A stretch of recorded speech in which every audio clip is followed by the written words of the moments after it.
Saturday morning and joining us for this session. I hope all of you are taking all due precautions and doing well. So, on behalf of IFL Securities, I welcome you all to this presentation on Introduction to Gold PTC. My name is Ankush Sharma, and I'm the product lead for structured products at IFL Securities.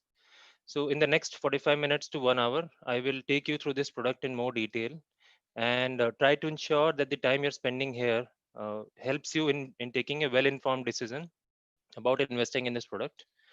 We will go through the presentation in more details, and if you have any questions during the presentation, you can always use the Q&A tab to post your questions, and I will either take it up within the session or towards the end. So without further ado, I would now start with the screen sharing and get going with the session. Just give me a minute.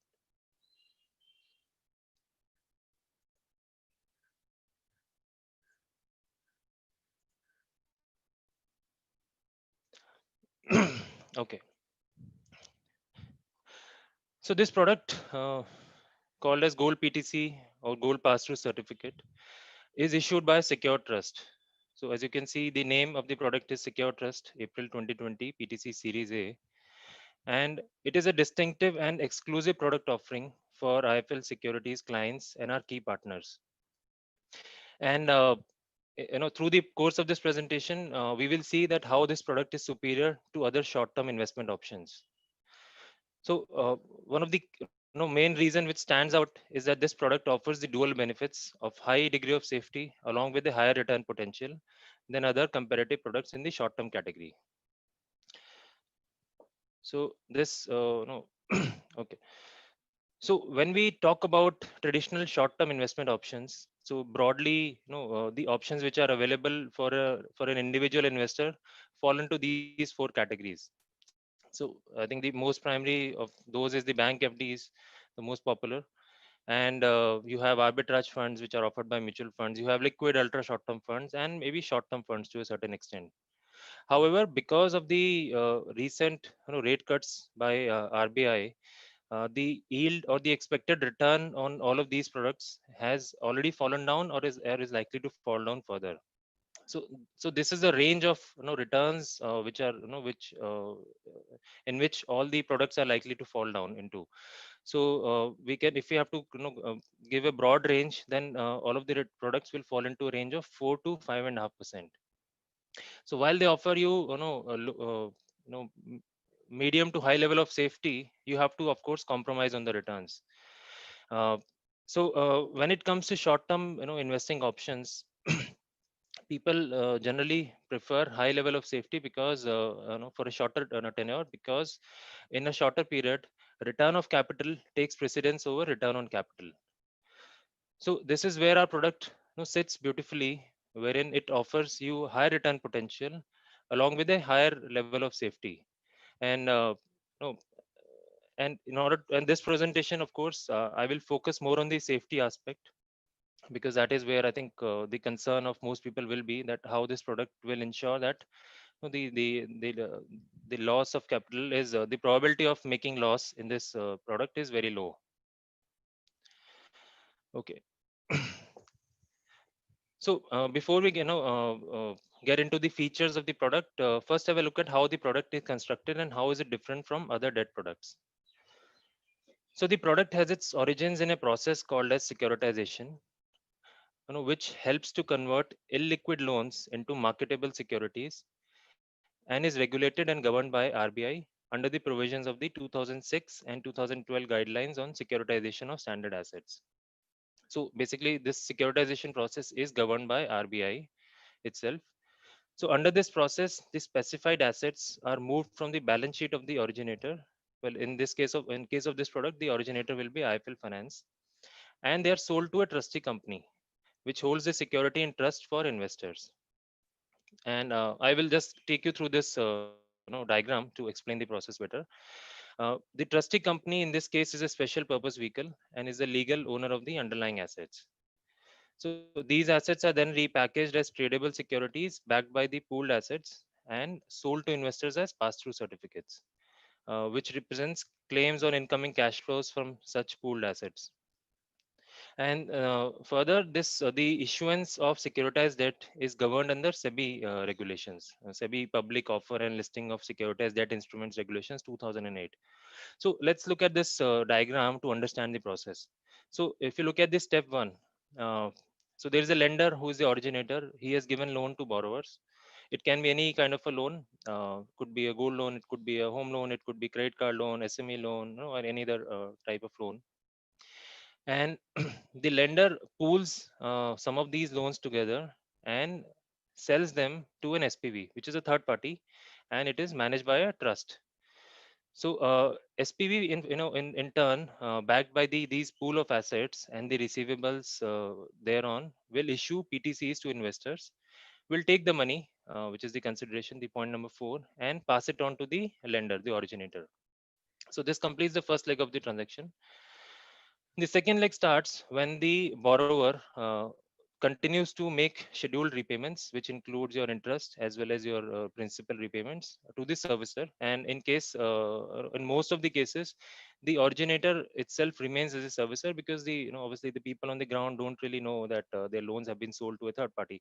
So they will continue to make repayments to the originator only, and the servicer will transfer the deposit these payments into a collection and payment account, payout account, on a monthly basis, or as and when the based on the underlying loan structuring, and will pass on and the trustee will pass on these payouts to the investor on a regular frequency.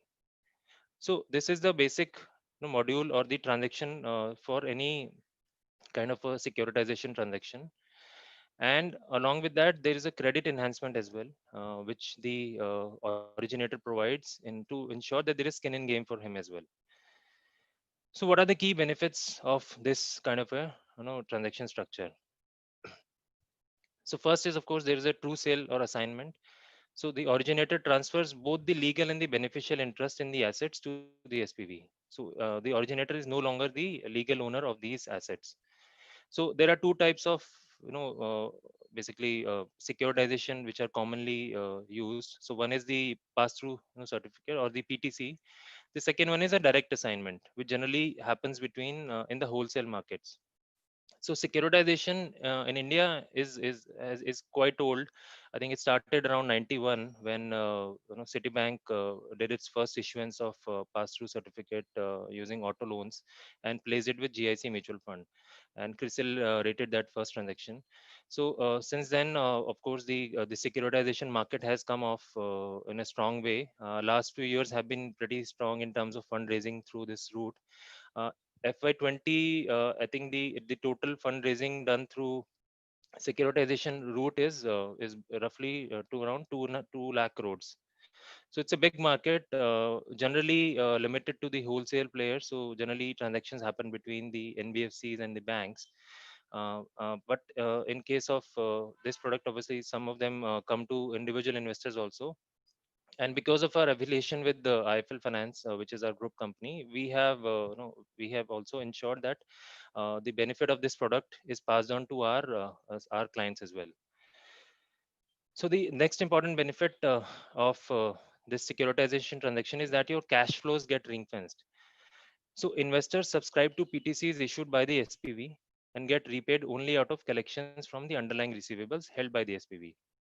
So the investors have the right to receive the cash flows of the out of the underlying loan pool. Now other creditors of the NBFC have no legal right over these receivables, because you have already sold these assets to the third party. Which also brings us to the one of the most important benefit of this securitization structure, which is this makes this entire SPV bankruptcy remote from the risks of the originator. So because the originator has already sold the receivables, investors' risk is limited to the risk of default and delay in underlying loan pool. And PTC investor is not threatened by unlikely default or even bankruptcy of the originator. Now you may be wondering whether it really works in the real world or not. So let's take a look at a recent example to understand this. So in 2019, so this example is of DHFL. In 2019, when DHFL was going through its own liquidity crisis, uh, in mid of 2019, before the company defaulted on its interest payments to bond holders, it had done a direct assignment of certain loans to a third party, which is a financial service entity. Now, when the default happened, DHFL continued to service these loans, or this particular issuer, this under this particular pool, because the underlying borrowers were continuing to make repayment. So DHFL continued to collect these payments and continue to transfer that to the third party. But in around October 2019, some of the creditors obtained a order from the court that DHFL should not make any kind of a payment to any of its creditors. Uh, and I think initially the securitized assets were also included there.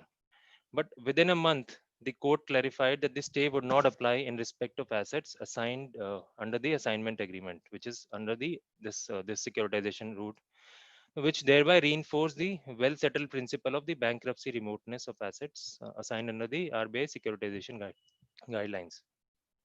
In fact, later on, when the RBI initiated insolvency proceedings against GHFL under NCLT, and a moratorium was imposed on transfer or disposal of any assets of DHFL, it did not apply to the assets already assigned to a third party under this securitization route.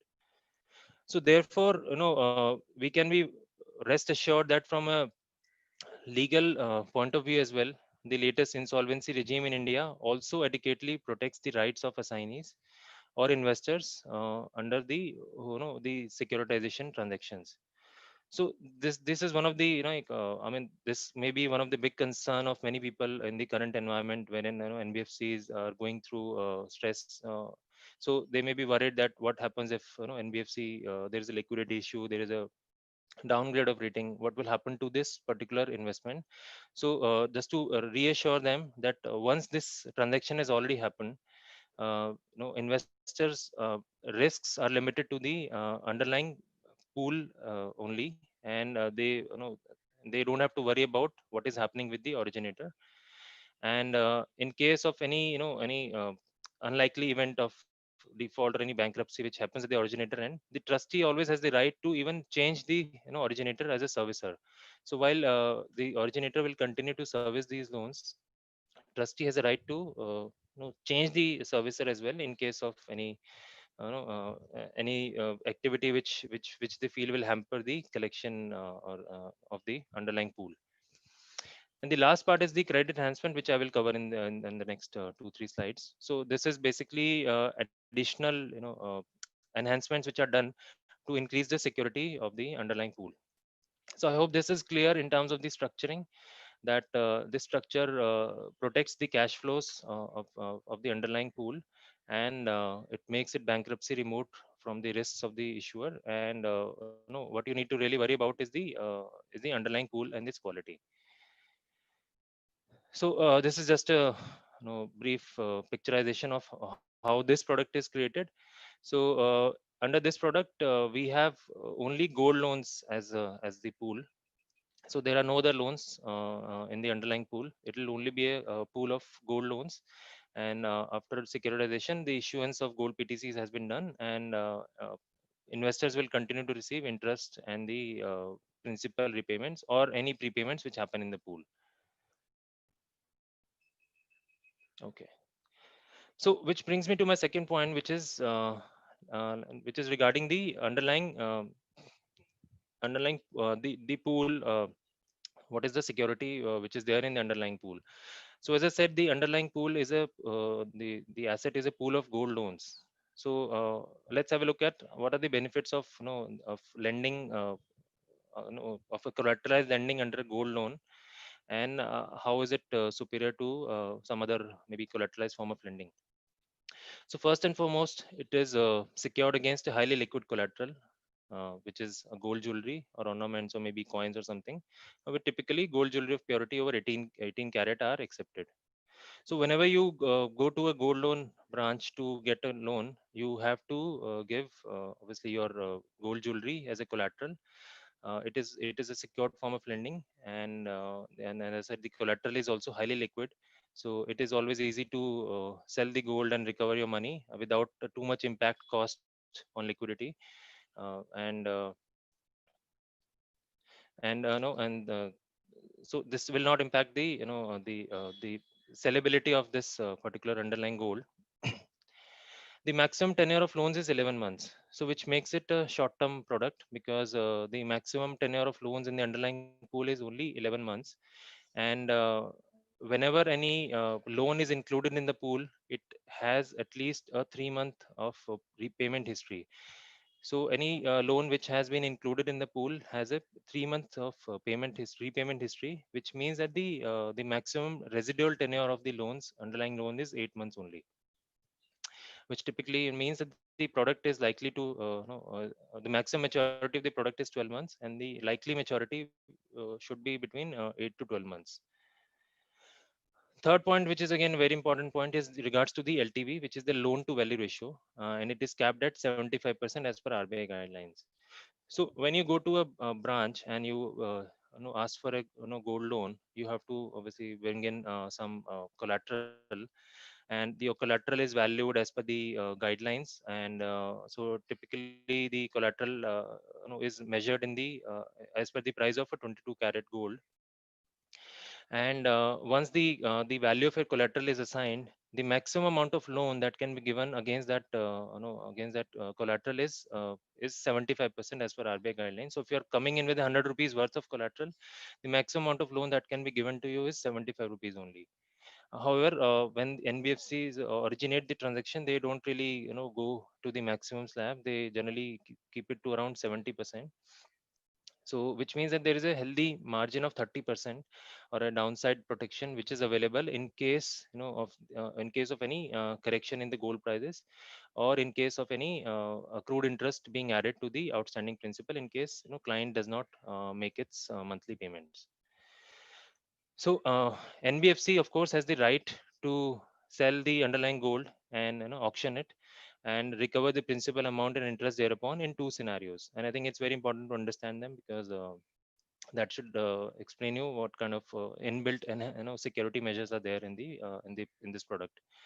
So there are two options. So first is, of course, if the customer fails to settle the loan account at the time of its final maturity, or repay interest or installments within the loan period as well, the NBFC, of course, after giving them some time, like maybe a 60-day period kind of, and giving them a due notice in writing of the auctioning process, they can auction the loan and recover their amount, uh, you know, and safeguard their interests.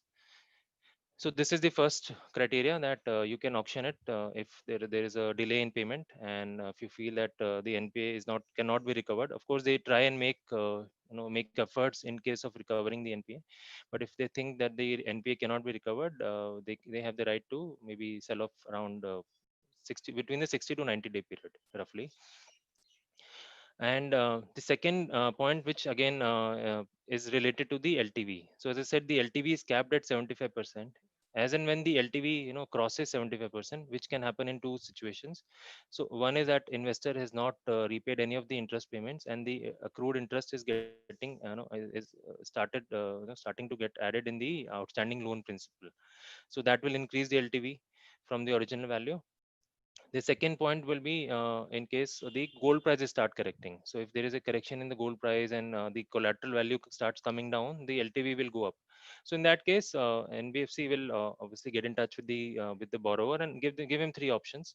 So first is either to bring in additional collateral so that his LTV can come back to the those normal levels of 70%. Uh, the second option will be to either prepay some of the loan, so you prepay some of the loan amount and reduce the outstanding balance. Or third would be to close the loan altogether. And in case any of these options is not workable for the client, for the borrower, then NBFC has the right even before the completion of the loan tenure to sell the underlying gold and recover its its principal and the loan amount. Now, this can be again done with a notice of 10 days, and generally starts the process starts around 75%, and by 80-85% the auctioning is done. That is the guideline under which IFL Finance operates and gives the loan to its people. And in case even if by selling the gold, the NBFC is not able to recover the money, they have the right to ask for legal right to ask for the money from the borrower by way of attaching his movable or immovable properties also. But of course that situation doesn't really arise, because most of the time your gold value itself is worth enough to take care of the underlying principal and the loan amount on the interest amount. So uh, so again uh, so we have covered 2 points from a safety perspective. So one is of course in terms of the structuring SPV, how SPV structure makes it a bankruptcy remote product, and cash flows are ring fenced. And within the underlying pool, your gold loan, because of its collateralized form of lending, you have a highly liquid collateral which can be liquidated easily, and your guidelines allow you to sell the underlying the collateral if LTV crosses 75%, or if there is an NPA. Then you can easily do the auctioning process and recover the money. So which again means that the risk of making a loss in this product is very, very low, I would put it in that way. And this brings me to the third point, which is the additional credit support. So this will be the last of the the safety aspects. So this is an additional enhancement given by the issuer or the originator to sorry, the originator, not the issuer, to enhance the credit rating or the safety mechanism of the underlying pool. So first is the over collateralization. So over collateralization simply means that the originator is also putting in some of his money as a subordinated capital to the overall pool. So this issuance has a pool size of 150 crore, whereas IFL Finance has assigned a loan pool of 166.66 crores uh, to the issuer, which is the trust. And so this additional 16.66 crores in terms of capital and the interest thereupon are subordinated to the PTC holders and acts as a source of credit enhancement. So in case there are like say there are more number of defaults which happen in the pool, or if there is a delay in payment or anything, the principal repayments and the interest thereupon from the additional pool, over collateralized pool, can be used to repay to the PTC holders.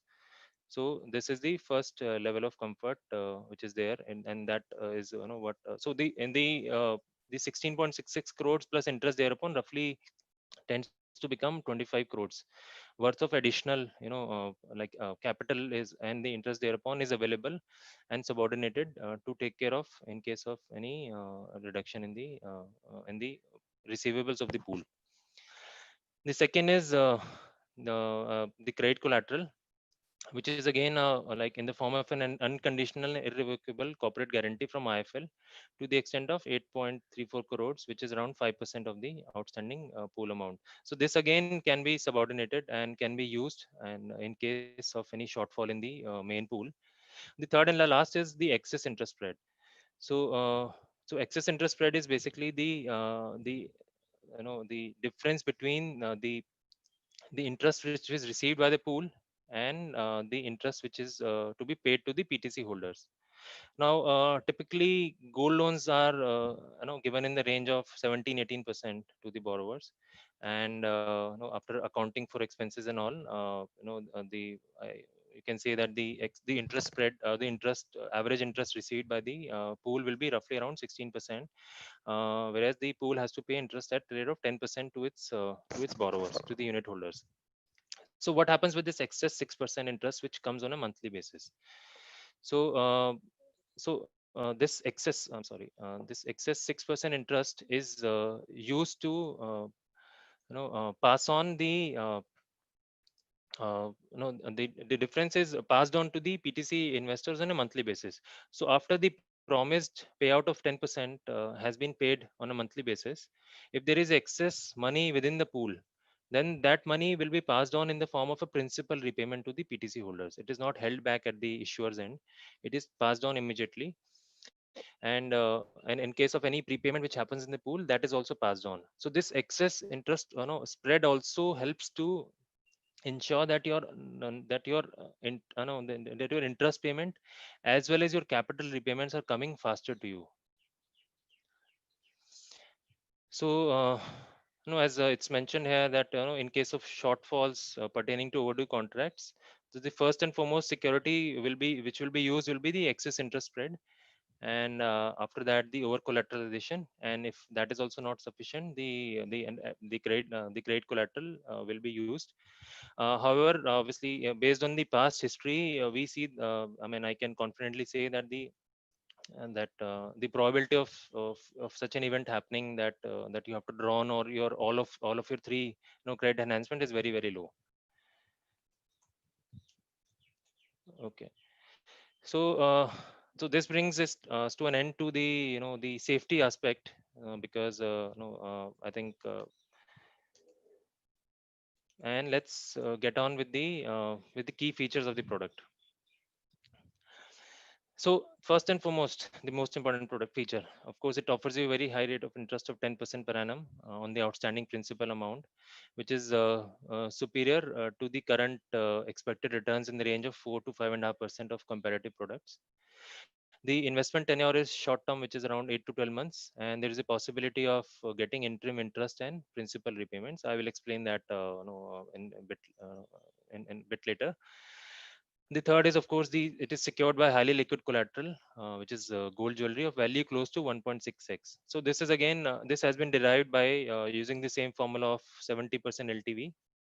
So if you have a 100 rupees loan, of the 100 rupees pool which has issued LT, which against which PTCs have been issued, there's a over collateralization of say 10%. So which brings us to the overall pool of of 110. If you divide that by 0.70, which is the general LTV, you come to a number of 1.57. So roughly 1.66 is the value of the collateral, which is there to protect or to safeguard the interests of the PTC holders. And the product, after being doing all due diligence by the rating agency, has been assigned the A1 plus SO rating by CRISIL. So this is the highest rating in the short term category, and this instruments with this rating are considered to have a very strong degree of safety regarding timely payment of financial obligations and carry the lowest credit risk. So, and the last point is that PTC holders are entitled to receive actual interest and principal collections on a monthly basis. However, in case the total collection is not able to meet total accrued interest amount in a particular month, same will be carried forward to the PTC's ultimate maturity. So, this product has basically, is structured in a way that the actual collections in the pool will be passed on to the PTC holders. So as I said, the underlying gold loan, the borrowers pay the interest on a monthly basis, generally, and the same interest is passed on to the collection and payout account of the which is held by the trustee, and it is the interest payment is passed on to the PTC holders at the rate of 10% on the outstanding principal value. And in case of any additional collection on account of excess interest spread, the same is passed on to the investors in the form of a principal payment. And thirdly, if there is any prepayment which happens, so many times people come and close their loans before the scheduled maturity date. So then that payment is also immediately passed on to the PTC holders. So there no way there is a reinvestment or anything which happens in the underlying pool. So whatever the pool receives is passed on, and in case in case the collection in any month is short of no the say designated interest at 10%, whatever interest is the shortfall in, interest shortfall is there, will be added on to the outstanding principal value of the PTC holders. So this I will show in through a illustration that we have done towards later parts of the presentation, which will make it more clear and how that how it is still benefiting you, and there is no loss of any kind of return or interest for the PTC holders. Okay. So again, maybe some of the reasons may be similar, but so why should you invest in the product? Because of course you are getting an option to earn 10% pre-tax interest per annum, compared to other short-term options with average expected pre-tax returns of 4 to 5.5% per annum. So as we have seen earlier also, and this is one of the key selling points of the product. Again, from a security perspective, so of course the SPV and other parts, apart from that, the main comfort is of course with the underlying collateral, which is liquidity, which is highly liquid, and it also is has a good enough margin to protect the interests of the PTC holders. There's a possibility of getting regular income with with expected interim payment of interest and part payment of principal. um, the credit risk within the pool also gets diversified actually. So while we have spoken that there are underlying loans, there are underlying gold is there, but within the borrower pool also, the in the sense, the diversifier, the borrower base is diversified. So the pool has a total of number of 25,410 borrowers to be precise, and spread across India. So we will have a look at the pool characteristics in next two slides. And borrowers with average 4.5 months of payment history with no default have been selected to enter into the pool. So as I said, any loan which has been included in the pool has at least 3 months payment history. So the average repayment history which is falling is around 4.5 months, which you can assume that most of the people will have a good repayment history, and they will continue to do that in the future as well. And I've already explained you the support part, which is in case of an unlikely event of default in the underlying loan and fall in gold prices, the servicer will take the first 10% loss through the over collateralization that it has done. And it also provides the 5% additional corporate guarantee, enhancing the security cover. However, as I said, the probability of this happening, or the lines being drawn, is very low. Second, let me just try and see if there's any question. Okay. Okay. Okay. So I'll rather take the questions at the end only, so that there is continuity with the presentation, and then probably, if in case I need to cover some of the parts again, I will do that. So so who should invest in the product? Of course, any investor who has a short term investment horizon of up to a year and looking for an excellent short term product which offers you both high returns as well as high level of safety, should find this product very attractive. You can, corporate treasuries who generally invest into high quality instruments should also look at investing this product because it's a very good option. Investors who are looking for regular income and can also look at this product. And fourthly, equity investors, who may be who may not want to invest in the equity markets right now, or want to invest in the equity markets in a phased manner. So like, just like you do a STP in a mutual fund, wherein you park money into a debt fund, and and some of the amount on a regular basis keeps on transferring to the equity funds. So you can use this product to park your short term money, and whatever cash flows that come in can be passed on to the equity markets. So this will also help you to invest into equity markets at regular intervals.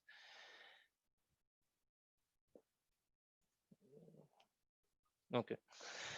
So these are the key product terms. And most of the information is, I think I've already explained. So, okay. Yeah. So the rating is CRISIL A1 plus. As I said, the face value of PTC is 10,000 rupees. The minimum investment will be 50 units, which will roughly translate to 5 lakhs. The coupon is 10% per annum. The first coupon was paid out on 18th May 2020, and the issue started on 30th April 2020, and the legal final maturity of the product is on 18th April 2021. So 1 year from the from the initial issuance date. The trustee is Catalyst Trusteeship, And I think there was some one question regarding the trustee. So I think they are a renowned trustee in the market today. Their inception was in 1997, and they currently have 680 plus clients. They have already done some close to 4,000 transactions. The assets under management is roughly around 8 lakh, 8.6 lakh crores. And some of their, they have big groups as their top clients. So we have Adani Group, they have Bajaj Group, they have Capital First, L&T, Fullerton, Cholamandalam, uh, Repco Home Finance, Tata Motors, so Shriram Transport Finance, Shriram City Union, AK Capital Finance. So these are some of their key clients of this group. So I think there should not be any worry with regards to the trustee or its abilities to oversee the transaction. And the pool cutoff date was 31st March 2020. So all the the pool characteristics that I will show on the next slide are as of 31st March. And with regards to the payout date, so the 18th of every month is the scheduled payout date. And if 18th is not a business day, the next business day will be the payout date for the product on a monthly basis. Okay, so let's look at the pool characteristics. So the number of contracts is 25,410. The principal outstanding at the pool level is 166.66, which includes the over collateralization. And one second, yeah. The average ticket size of loans extended is around 69,000. So most of these loans are not very large loans. So average ticket size is only 70,000 rupees. The average current LTV. So the LTV, which as I said, maximum is 75%. At the time of loan issuance is roughly around 70. The average pool LTV at the time of the pool creation was around 61%, which means that there is good enough comfort from the perspective of the gold loan, the gold prices.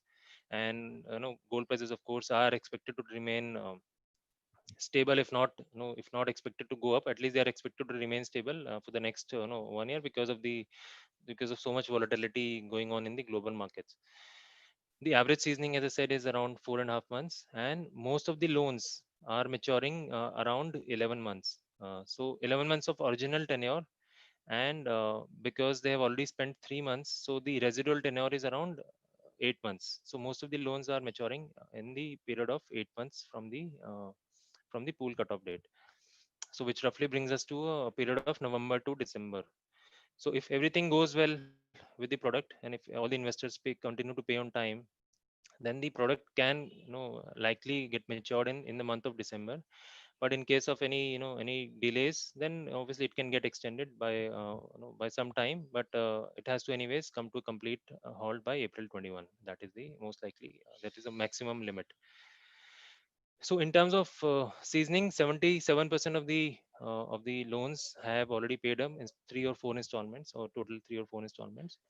The geographically also it is diversified, so it has been spread across Gujarat, Rajasthan, Delhi, Madhya Pradesh. You can see the percentage exposure to these particular states. And in terms of LTV also, you can see that the majority of the loans are falling in the 60 to 70%, and some of them in below LTV slabs as well. So I think from a pool perspective, as I said, it's a diversified, fairly diversified pool. The average ticket size is fairly low. The number of contracts are very large. So you don't really have to worry in terms of any concentrated exposure to a particular area, geography, or any particular investor, or any large amount of loan which has been extended to a particular investor. Okay. So this slide is just to highlight the qualities of the issuer, because issuer is going to be the servicer. So IFL Finance in the history of last 10 years, you know, be it like I will say it, not just under the securitization, even in the normal course of business, has not made a principal loss of more than 1%, even during the volatile periods of the markets. In fact, the loss is actually, which I saw, was around 0.3% only. So as you can see, gold prices have been volatile in the past as well. So they, like from 2012 to 2015, the prices went down, but still because of the what do we get, the quality of the service and the due diligence and the risk mitigants which are maintained at the NBFC's end, the principal loss has been curtailed to a very large extent. And gold loans as a as a like by nature itself are also very very low NPA kind of a product. So if you look at the latest report of IIFL Finance, and you look at the NPA in the gold loan business, it is only 0.3%. The gross NPA is only 0.3% as of FY20, and net NPA is 0.2% only. So very low, NPA business. So which again should give you comfort in terms of the repayment, history, capability, or the repayment intent of the underlying borrowers. Okay. So this is regarding the cash flow illustration. So, but mind you, this is an illustration. Of course, the actual cash flows can be different from, because it all depends on the underlying pool, how what kind of collections are coming into the pool. So I'll probably speed up a bit because I've already spent 40 minutes. Uh, as you can see, in terms of the expected principal, you are expected to receive a monthly repayment of interest, which is at the rate of 10%. So all these numbers are at 10%, and you can see that the principal outstanding is coming down as and when there is a principal repayment which is happening. So as you saw that in the month of May, there was a principal repayment which happened. So this is for an example of 10 lakh rupees. If somebody had invested 10 lakhs, some principal repayment happened, and the outstanding balance came down. So next month when you receive interest, it is on the outstanding principal value, not on the original amount. So this is how the cycle will continue till the time your entire loan is not, I mean, the entire capital is not repaid, along with the interest thereon. And so this is the most expected scenario wherein everything is completely as per schedule. However, given the current state of the economy, there are expected to be some delays in terms of repayment, and hence we have also given you scenario of the in case the shortfall, the payment does not is not enough in the pool to give you interest at the contracted rate of 10%, or if there is no money to pay even the principal repayment back. So in that case, so just have a look at example of this month of June. So the interest payment has only happened by 3,000 rupees, whereas actually it should have been close to around 8,100 or something. So the shortfall of the interest by about say 5,000 rupees was added to the outstanding principal value. So next month when you receive interest at 10%, you will receive on this value and not on the earlier value. So the whatever interest shortfall is there will gets added on to your outstanding principal and helps you to earn more interest in the interim. And of course your capital repayment will also increase, because ultimately you have to now pay the accrued interest also as a capital repayment will happen.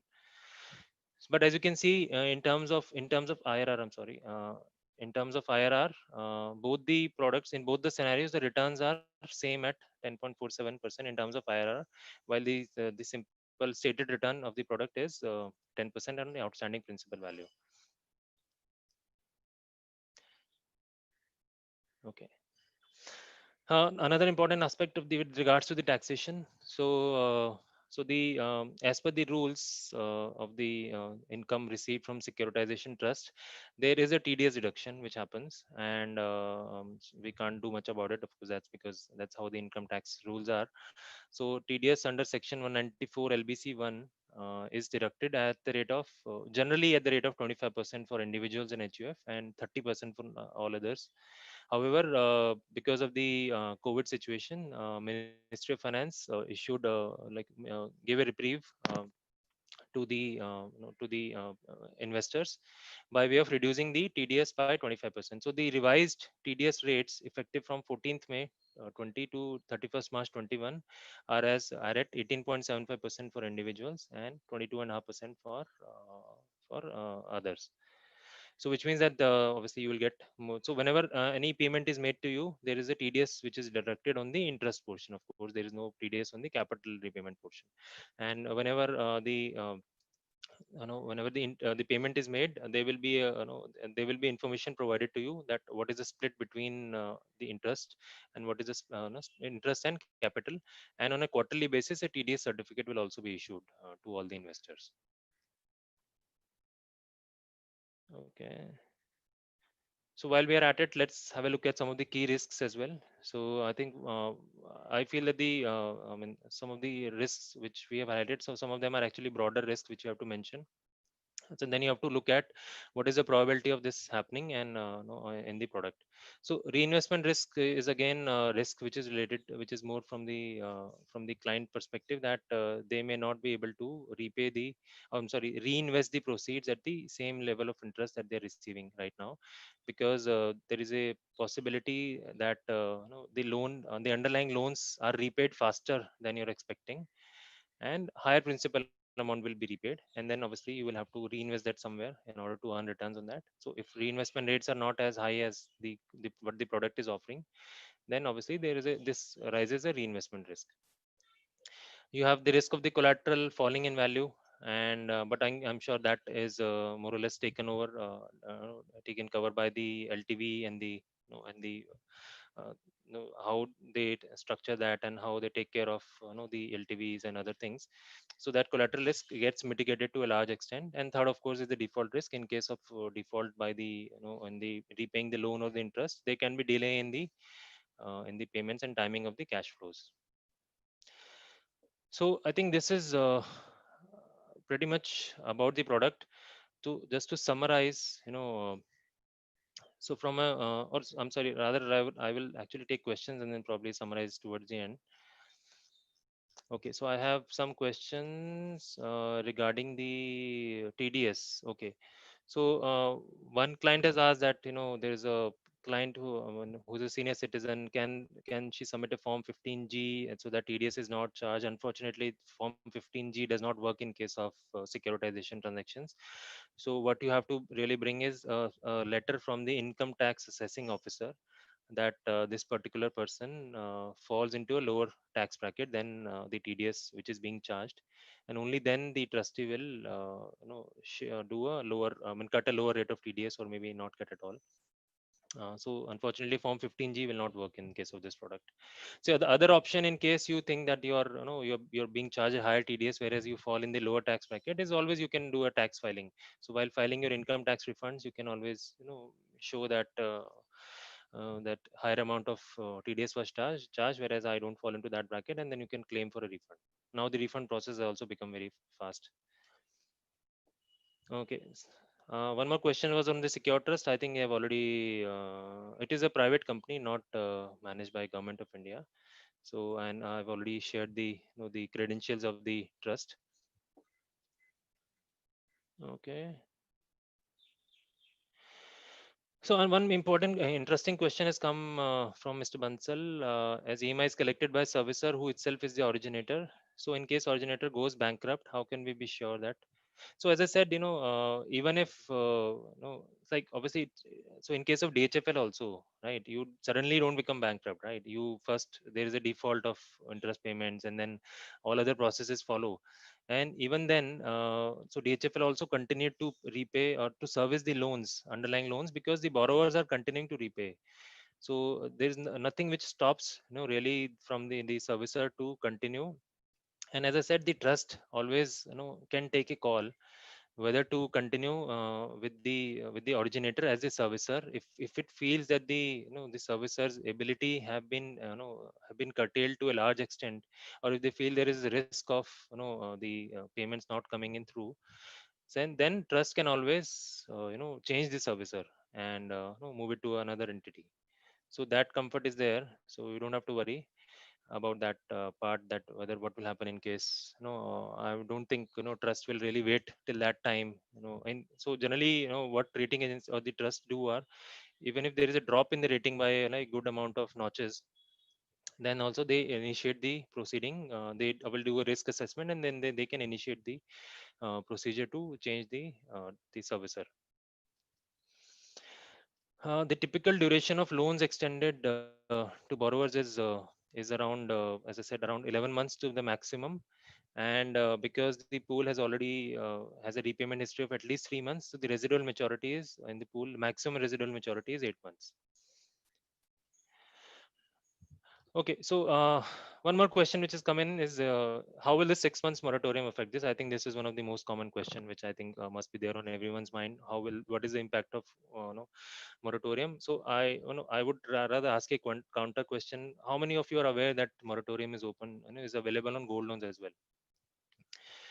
So I'm sure some of you who are in touch, with the market may be aware, but similarly, most of the people who actually avail these loans are not very, not very. I mean, I'll say rather than putting in that way, I will say that these are mostly small scale business people or maybe the salaried people, of course, but not in the very formal sectors, informal sectors. So most of them, first of all, are not aware of any kind of moratorium and all those things. But even if they are aware, the moratorium is only given to loans which are falling within this range of March to August. So any loan which has a maturity date beyond this moratorium period, there is no extension for them. So while they can choose to not pay the installments, but the interest payments, and it will not be considered as an NPA.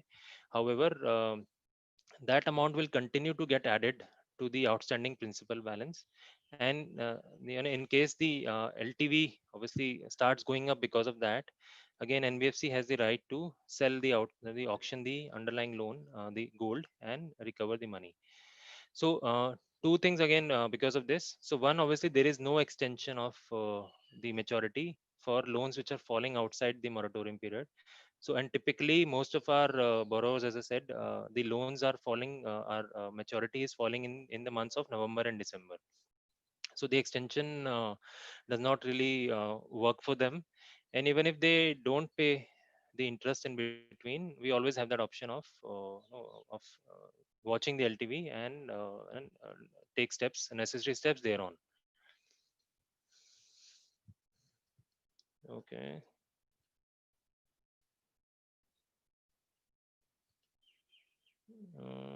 Okay. So one more question has come with regards to the gold value. Now, so one person has asked that typically the gold pledge is in the form of finished product. So I would then just to highlight that the value, when the valuer assesses the value of the gold, they only take the value of the intrinsic value of the actual gold, not of any other enhancement, any other if you submit a gold jewelry, they will only take the value of the real gold, not of any other. So definitely, if it's a jewelry, then the value itself will come down.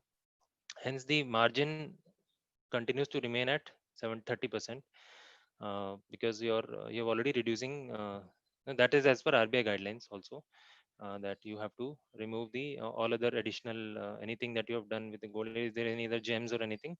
You have to remove the value of that from the final value of the product. Okay, I'm just looking at the questions. So I think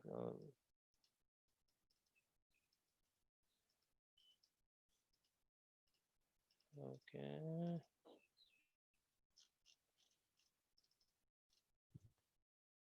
Okay, so one person has asked, please repeat how the product is secure. I think this is pretty much, I'll just summarize in some key points. So there are three levels of security which are provided in this product. So first is that the structuring is done in a way that this SPV structure is bankruptcy remote from the originator, so it does not get impacted by the any unlikely bankruptcy or defaults which happen at the originator's end, because you have sold your assets to an SPV, and SPV is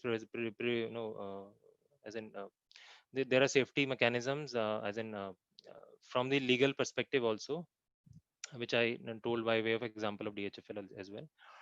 So your the structure becomes bankruptcy remote, and your cash flows get ring fenced. So even the rights of the to the underlying cash flows of this loan pool are only with the PTC holders, not with any other creditors of the originator. So this is the first level of safety. The second level of safety is in terms of the underlying collateral. So the underlying collateral is a highly liquid instrument, and which can be liquidated easily. And NBFC is given a leeway in terms of they can initiate liquidation proceedings in case of NPAs beyond the comfort of the NBFC, and in case of LTV crossing the 75% hurdle. And generally, as I said, it does not really happen at 75, but will surely happen around 85% of the. So there is a margin which is there, which will take care of the capital as well as the interest payments thereon. And the third is, of course, in terms of the credit enhancements which are provided by the issuer, by the way of over collateralization, by way of excess interest spread, and by way of the credit guarantee. And all of these are subordinated to the PTC payouts. So, which means that first the PTC holders' capital plus the interest has to be repaid, and then only these can be taken back by the originator. And in case of any shortfall in the underlying pool, and money can be drawn from all of these three credit enhancements, and can be ensured to make good the whatever losses are there in the underlying pool. So this pretty much sums up the safety aspect. The obviously the reward aspect is I've already covered. So it offers a fixed rate of 10%, but on the outstanding principal amount. The so one person has asked, what is the present outstanding of the pool? I think it's roughly would be around 148 crores, because there's only been a month, and the only one interest payment, as in the principal payment, has been made till now. So the pool, I'm sorry, it is around 149.48 crores. So this is the principal outstanding as on 18th of May. So we're expecting one more payout on 18th of June. So once that happens, we'll, and in case there is a principal repayment which happens in that payout, we will obviously inform the all the investors accordingly.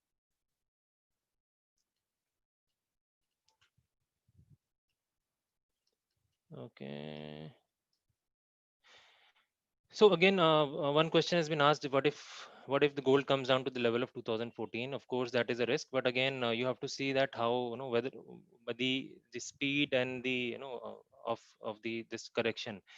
So obviously, you don't expect that like a stock, equity markets, gold prices will suddenly crash. One day you wake up and next day there's a you know gap opening, or gap down opening of in the in a particular stock, like it's down by 50% or so. It doesn't work that way in gold, uh, but because the trade happens across the world, not just specific to a country. So but even if it happens in a gradual way, as I said, the LTV is the supreme factor which will come into play. And if gold prices start coming down and your LTV starts going up, NBFC will, as I said, will go to the client, to the borrower, and ask them to either bring in more collateral or to prepay some of the loan, and also to no, also to no, maybe close the loan altogether. If nothing happens, then obviously NBFC has the right to liquidate the gold and recover the money. Also, one more thing I want to tell you, with regards to the moratorium, none of the investors in the pool have opted for moratorium. So in this particular pool, none of the investors has opted for a moratorium, which I think should be very, happy situation for most of the investors, or probable investors who are looking to invest in the product, because then obviously there is no risk of the extension, or anyways that risk was not there. But I think that should be a comforting situation. Okay.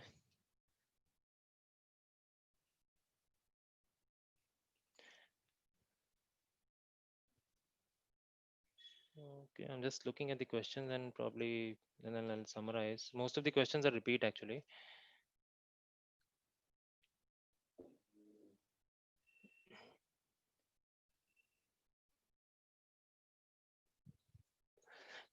So there's one question, why, in case of delay in repayment, why is the IRR not increasing as per the normal scenario? So the simple reason for that is that because your tenure is also increasing.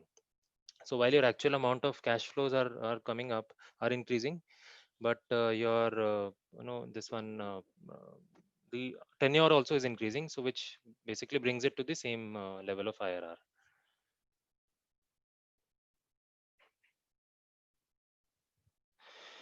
Okay, so one person has asked whether the pool is created for loans becoming NPA. So again, no, this is relevant to standard assets, not to non-standard assets. So all this this pooling which has been done is for all standard assets. As I said, the minimum holding period as per which is stipulated as per RBI guidelines is 3 months.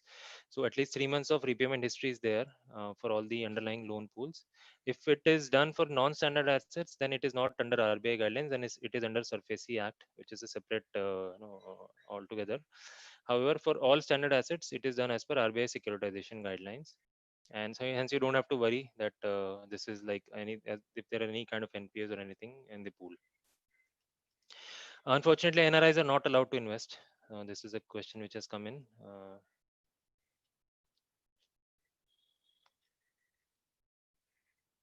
Okay, this pool has already started 3 months back. Okay, one question which has come in is that where is the physical gold kept at, and what is the security for that? So I think so physical gold is of course uh, kept at the IFL branches only, because these loans are extended branch wise, as in each of the branch has to cater to a particular area within that, and then they obviously source the loans, and also so that most of the time they know the customers also properly. So the gold ornaments, whatever jewelry is given, is secured in a fire and burglary proof vault within the branch itself, and the branch is under electronic surveillance and guarded by security at all times. And additionally, the ornaments are also covered by insurance. So, in order to reduce the risk of transporting the gold to a central vault or anything, it is made sure that the gold is kept at the local branches, because obviously, if you transfer it to a central vault, you have to do the transfer twice, because once when the customer comes in, and once when customer comes in to repay the loan, then also you have to get the gold from the central vault and then give it repay to the customer. So in order to avoid the risks, it is kept at the branch level only, but in and adequate measures are taken to ensure that the safety is there.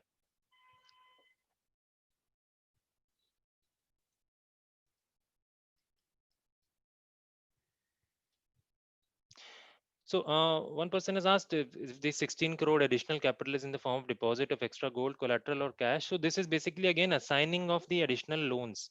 So again, these loans will have underlying gold jewelry as a collateral. So instead of say 150 crores worth of gold loans of capital, they have assigned a pool of 166.66 crores worth of gold loans, and definitely those loans will have the underlying gold collateral as well. It will be listed on an exchange, and is tradable. Of course, it's a tradable security. But again, I mean, just to highlight this liquidity and all, you don't really, won't really find ready buyers on the market, because it's not a very like a very common product which is available. So you have to find a buyer, in case you want to sell. But of course, at IFL we can help you with that also in case you want to sell.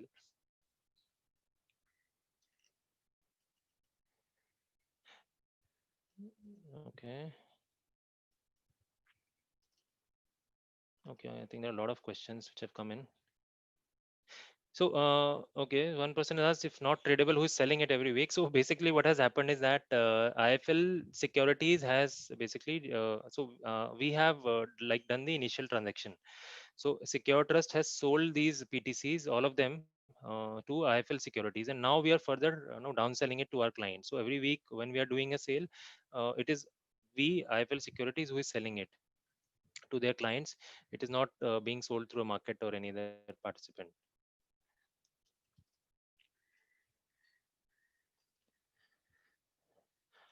Okay. So one question again has come in that if servicer is changed by the trustee, will this physical gold be moved to new service provider? Yes, exactly, and that's how obviously they have to take control of the entire, of course, of the entire pool. So in order to make sure that the underlying collateral is also with the new servicer. Of course, if there is a change in the servicer, then it has to be notified to the borrowers as well, because in normal course of time borrowers will come and only repay to the original originator, because they are not aware.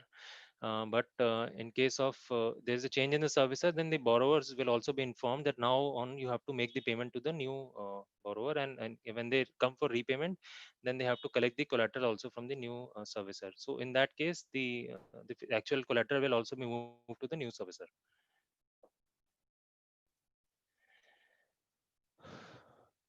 Okay. So there are other questions with regards to the process and all. So I would request, if you can get in touch with your relationship managers from IFL.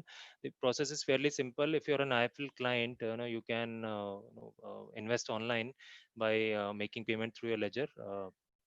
You don't even have to sign any documents as of now, because given the constraint of because of the lockdown situation, we have made it easy for you to invest.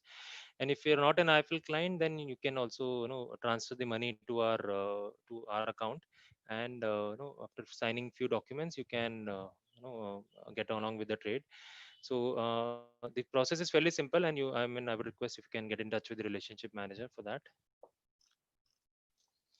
So I think that's pretty much all the questions, general questions which had come in, and it's already been more than an hour, so I will not take much time. So I will quickly summarize, the product again. Uh, in terms of whenever you look at any product, especially if it's a short-term product, you would tend to give more, weightage to the safety aspect than to the return aspect. So if you are looking for and obviously it depends on the underlying scenario as well. So if you are looking for a short term product, typically you would go for a bank FD, or for a liquid fund, because they are more safe in terms of the returns, in terms of the volatility. But again, you have to compromise on the returns aspect, because anything which is safe will obviously not give you very high return. But this product, uh, there is no compromise on the safety as well as on the return aspect. So from a safety perspective, I'll just take this once again, that from a safety perspective, the cash flows are ring fenced. The structure makes it bankruptcy remote from the risks, or in case of any default or any bankruptcy of the originator, because SPV owns the asset legally, and SPV is the issuer. The issuer is not even the originator. In terms of the underlying collateral, the loans are secured. Of course, the underlying pool is a pool of gold loans which is secured against gold jewelry. Gold being a very highly liquid collateral, you can always sell it, auction it at reasonable prices, or close to market prices. And NBFC has the right to auction the gold in case of any NPAs, or in case of any in case the LTV goes beyond the RBI prescribed limit. And third is, of course, in the form of the additional credit enhancements which are provided by the issuer, which is in the form of over collateralization, in case of in form of excess interest spread, or in form of credit collateral. All of them can be used in case there is a shortfall in the underlying pool. So these three, I think, key features make this product a very highly secure offering. And at the same time, you're not compromising in the returns. You're getting a double digit return, which is, I think, rare, double digit return on the interest rate on the outstanding principal amount, which is rare in the current situation, wherein all other products have the returns, expected returns have fallen to around 4 to 5.5%. And this product also gives you the comfort of regular income, so you will continue to see that assuming if there is not much deviation in the underlying cash flows, of course, but you can expect a monthly interest or a principal repayment, and then that money obviously you can reinvest and earn returns on that as well. So money will come back faster to you. And of course, if capital is also coming along with the return, you're reducing your risk of repayment, bullet repayment towards the end, because you're also getting interim capital as well in between. uh, and I think pretty much so that's what investors really look for in a product, of course, when they invest: safety and the return. And I think both of them are suitably covered in this product, and that's why we say this product offers you the dual benefits of high degree of safety along with a higher return potential. So I think I will sum it up here, and if you still have any questions, you can always get in touch with the relationship managers, and they will be happy to answer it at their end, and or to route it through us. So we have already started selling the product since of the month of May. I think out of 150 crores, I think we have already sold around 100. So some amount is left, and but based on depending on the sorry, the kind of interest this product is generating in the current market situation, I think we may end up in the next 1 or 2 weeks, we may end up finishing the entire lot.